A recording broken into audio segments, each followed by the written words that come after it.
Ladies and gentlemen, ang susunod na palabas ay rated PG. Isang magandang gabi po sa inyo lahat. Ako nga po pala, si Elok Palabok. Simple lang ho ang ipapakita kong talento. Ito ay ang pagsasalita sa harapan ninyo at pagpapasaya. Unahin na muna natin ang para sa mga bata. Nanonood ba kayo ng SpongeBob SquarePants? Kilala niyo ba si Patrick? Anong gagawin natin, SpongeBob? Maglalaro ba tayo ng imahinasyon? Si Squidward. Alam mo ba, SpongeBob, na mas kukusin pang kausapin ng hangin kesa kausapin ka. Sandali lang si Mr. Crab. Teka lang, SpongeBob! Kailangan ko ng pera! Pera! Pera!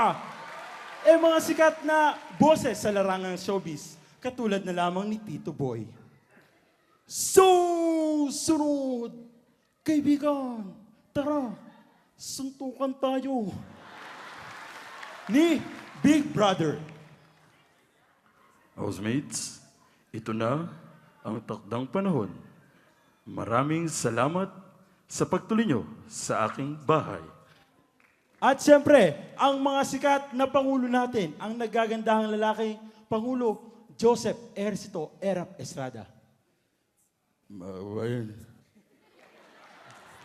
Walang tutulong sa Pilipino, kundi Casino Pilipino. Kabuhay mo tayo lahat. Noy Aquino!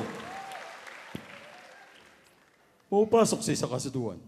Nangako sa Diyos at sa bayan, hindi ako magnanakaw.